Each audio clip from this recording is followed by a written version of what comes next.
کے لیے اب یہ دو صورتیں ہیں، اور یہاں خاص طور پر نوٹ کر لیجئے کہ یہ معوذتین یہ ایک صورت بھی ہو سکتی تھی، لیکن قرآن حکیم میں جو عام مزاج ہے کہ صورتیں جوڑوں جوڑوں کی شکل میں ہیں، تو دو حصوں میں تقسیم کر دیا۔ اور اس کی تقسیم کیا ہے؟ ایک وہ چیزیں ہیں جو انسان پر باہر سے حملہ آور ہوتی ہیں، اور ایک چیز وہ ہے جو انسان کے اپنے اندر سے حملہ آور ہوتی ہے۔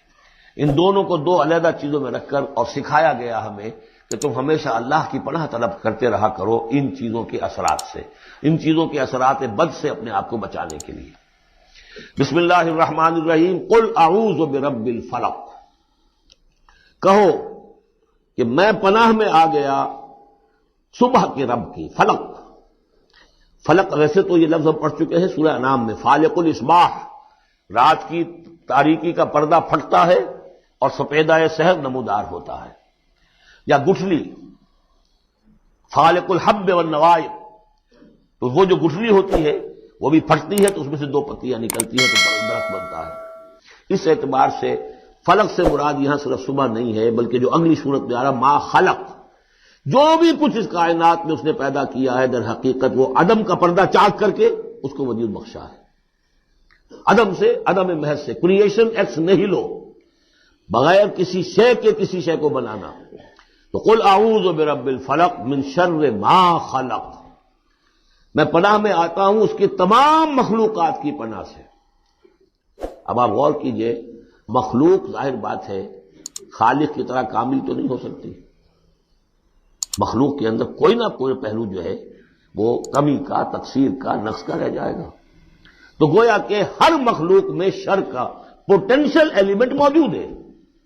یہ دوسری بات ہے کہ اللہ تعالیٰ کسی کو سہارا دے دے، کسی کو تو اپنی طرف سے عصمت عطا کر دے، اپنی طرف سے خصوصی پروٹیکشن عطا کر دے، پوٹینشلی خلق جو ہے وہ گویا کہ مستلزم ہے اس کے ساتھ شر کے اندر کا پہلو موجود ہوگا۔ قل اعوذ برب الفلق من شر ما خلق، یعنی وہ شر جو ہے خود اپنی جگہ پر کوئی علیحدہ مستقل وجود رکھنے والی شے نہیں ہے، بلکہ وہ شر جو ہے خلق کے اندر جو کمی کا پہلو ہے۔ جیسے ہم نے انسانوں کے بارے میں پڑھا، خلق الانسان من عجل، انسان کی سرشت میں جلد بازی ہے۔ خلق الانسان ضعیفا، انسان کمزور پیدا کیا گیا ہے۔ جو اس کا فطرت والا پہلو ہے، جو روحانی پہلو ہے، وہ تو ہے انا خلقنا الانسان فی احسن تقویم، لیکن جو یہ حیوانی پہلو ہے اس کا جو مادی وجود ہے، اس میں تو ضعف بھی ہے۔ ان الانسان خلق ہلوعا اذا مسہ الشر جزوعا واذا مسہ الخیر منوعا، یہ تمام چیزیں جو ذہن میں رکھیے۔ قل اعوذ برب الفلق من شر ما خلق، جو بھی مخلوقات ہیں ان میں سے جو بھی شر کا پہلو ہے میں اس سے اے پروردگار تیری پناہ میں آتا ہوں۔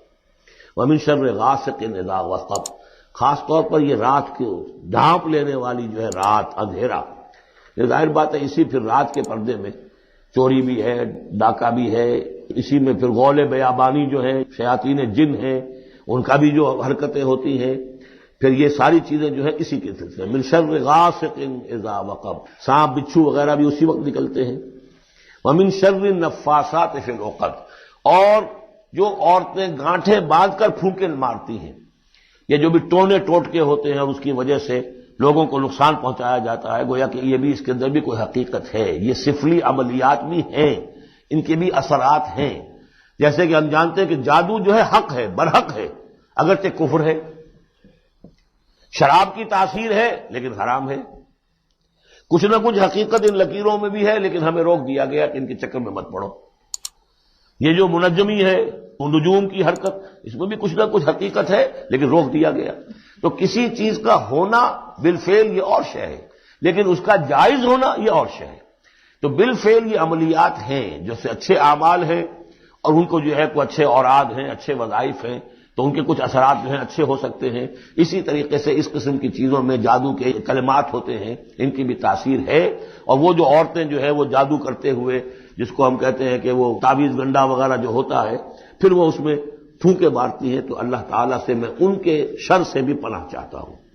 وَمِن شَرِّ حَاسِدٍ إِذَا حَسَدَ، اور حسد کرنے والے کے شر سے بھی میں اللہ کی پناہ طلب کرتا ہوں، جبکہ وہ حسد اپنا استعمال کرے۔ اگر حسد ہے دل کے اندر ہے تو بات اور ہے، حسد کو بروئے کار لائے وہ، اور وہ انسان کے درپے ہو جائے اس حسد کی وجہ سے اس سے کوئی نقصان پہنچانے کو۔ اور اسی کتابیں ہے عین، العین حق، کہ اگر انسان اس حاسدانہ نگاہ سے کسی کو دیکھتا ہے اس کے بھی اثرات ہوتے ہیں۔ اور اس دیکھنے کے بھی کچھ برے اثرات جو ہیں وہ ظاہر ہو جاتے ہیں۔